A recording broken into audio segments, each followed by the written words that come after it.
আজকে 4 জুলাই শনিবার 2026। আমি এখন আছি আমাদের তপবনে। এটা হচ্ছে পাগলারহাট সন্ন্যাসীকাটা অঞ্চল। রাজগঞ্জ থেকে গাটরা হয়ে আসতে হয়। তো আমি দাদার কাছে আসছি। দাদার নাম হচ্ছে কমলেশ কুমার পাত্র।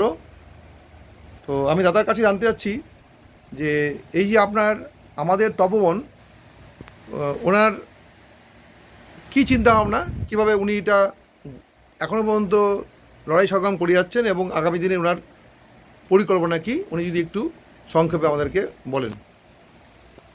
আমার মেনলি পরিকল্পনা যদি বলতে হয়, তার পিছনে যারা আমার পথপ্রদর্শক বলা যায়, যাদের পায়ের ধুলোরও আমি যোগ্য কিনা জানি না, রবীন্দ্রনাথ, বিবেকানন্দ এবং নেতাজি।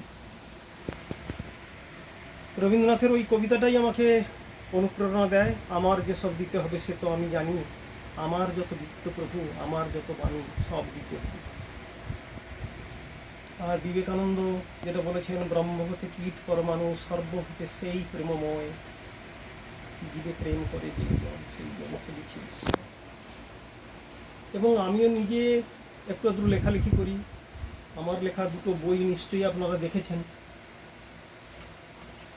এই একটা হচ্ছে মুক্ত মনের মাঠে, এবং আর একটা হচ্ছে এইবারে প্রকাশ পেয়েছে হিমালয়ের পথ বলে উপন্যাসটা কলকাতা বই মেলাতে প্রকাশ পেয়েছে। তা সেখান থেকে আমি আমার একটা কবিতার লাস্ট লাইনে হঠাৎ এসে গিয়েছিল, এ পৃথ্বীরে কি দিলে প্রতিদান। তখন আমার নিজের ভিতরেই প্রচণ্ডভাবে একটা ঝাঁকুনি যেন লেগেছিল যে এর লাইনটা আমি কী লিখে ফেললাম। সত্যিই তো এই মাটি, জল, হাওয়া সমস্ত কিছুর কাছে আমরা ঋণী। আমরা সবসময় নিয়ে যাচ্ছি। আমরা এতটুকু কি কিছু দিয়েছি? এবং আমাদের বাড়িতে একটা পারিবারিক পাঠাগার করেছিলেন বাবা স্বাধীনতার আগে। সেখানে ঋষি অরবিন্দ পড়েছিলাম। তাই এর মধ্যে আমার ঋষি অরবিন্দ আমাকে প্রচণ্ডভাবে প্রভাবিত করে। তিনি বলেছিলেন, তুমি যদি 100 টাকা ইনকাম করো, সেই 100 টাকার সম্পূর্ণটাতে তোমার অধিকার নাই। তোমার বড় জোর 60 থেকে 65 টাকায় অধিকার আছে। আর বাকিটা এই জল, মাটি, হাওয়া, ফল, শস্য যে খাচ্ছ, এর কাছে ঋণ আছে।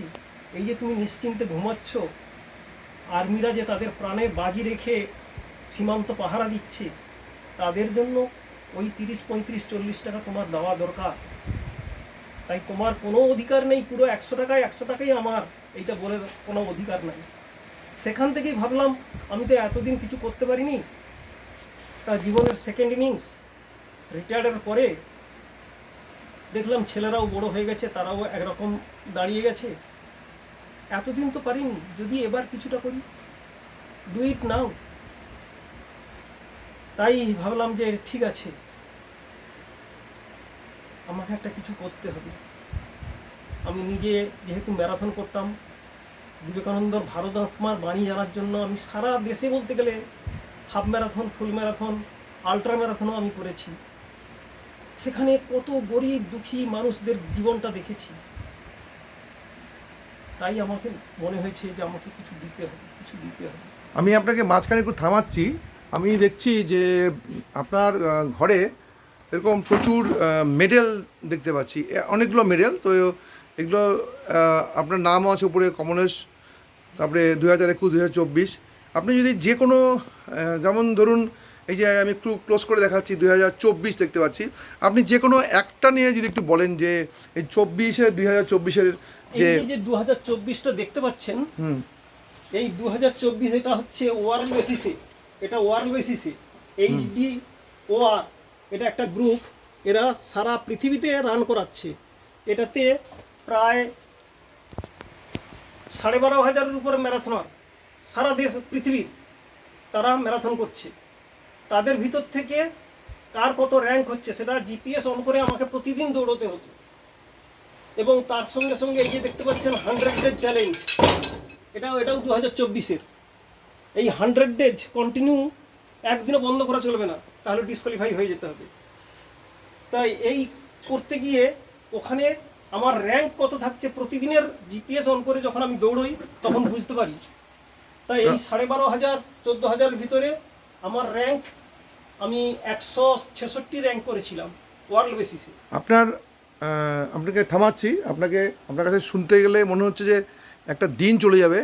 তো আজকে আমি খুব সংক্ষেপে কথা বলছি যে আমিও দেখতে পাচ্ছি আপনার মানে পড়াশোনাটাও কিন্তু অগাধ, প্রচুর ঘরের মধ্যে বই দেখতে পাচ্ছি, এবং আপনার যা প্রেরণা আপনি বললেন, আমাদের কবিগুরু রবীন্দ্রনাথ ঠাকুর, নেতাজি সুভাষচন্দ্র বসু এবং আমাদের বিবেকানন্দ দেখতে পাচ্ছি ছবি, এবং মা সারদা এবং রামকৃষ্ণদেব তো আছেনই। তো আরেকটা আমি একটু আপনাকে নিয়ে ভিতরে আসতে চাই। আপনি যদি একটু ভিতরে আসেন কাইন্ডলি। আপনি তো একাই থাকেন দেখছি এখানে। হ্যাঁ, আপনার খুব সাধারণ জীবনযাপন, টিনেরই চারিদিকে বেড়া, এবং এখানে ঠাকুরের ছবি আছে, এবং আপনার সম্ভবত আপনার বাবা মা আপনার সাক্ষাৎ ঈশ্বর। তো দেখতে পাচ্ছি যে আপনি রান্নাবান্না নিজে করেন, বাড়ির সব কাজ নিজে করেন, আর এই যে রান্নাঘর আপনার, এটাও আমি দেখতে পাচ্ছি। আর আপনার যেটা জানলাম আপনার কাছে কথা বলে কিছুক্ষণ আগে, আপনি হোমিওপ্যাথি প্র্যাকটিসও করেন। সেই ঘরটা বোধহয় ওইদিকে আছে, চেম্বারে ওটা ওখানে আছে। তো ওইখানে আমরা একটু পরেই যাচ্ছি। তো যাই হোক, এবং একটা লাস্ট আপনাকে একটি জিজ্ঞাসা করব। দেখতে পাচ্ছি এটা তানপুরা, এইটা নিয়ে যদি আপনি একটু বলেন। মানে আপনি সর্বগুণ সম্পন্না। আপনি এদিকে চাকরি করতেন এনটিপিসিতে, আমাকে একটু আগে বলেছেন।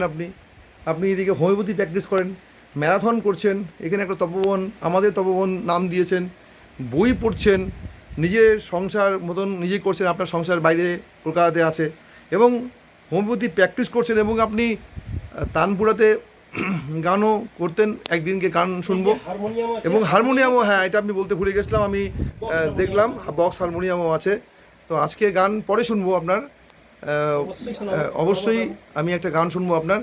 তো এই তানপুরা এবং তারা এটা আপনার তানপুরাটা এবং আপনার গানের সম্বন্ধে দুই একটা কথা যদি বলেন, বা যেটা আপনার সবচেয়ে রবীন্দ্রনাথ ঠাকুরের যে প্রিয় গান আমাকে একটু আগে বলেছেন আপনি কথোপকথনে, সেটা যদি আপনি একটু গুনগুন করেন, তাহলে আমরা আজকের এই পর্বটা এখানে শেষ করব, এবং আপনার সঙ্গে আমার যোগাযোগ থাকবে।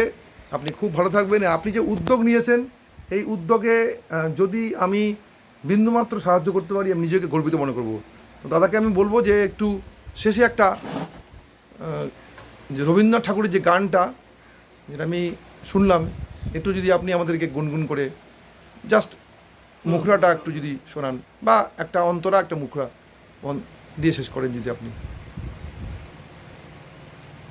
আমার যে সব দিতেই হবে সে তো আমি জানি, আমার যত বিত্ত প্রভু, আমার যত বাণী, সব দিতেই হবে,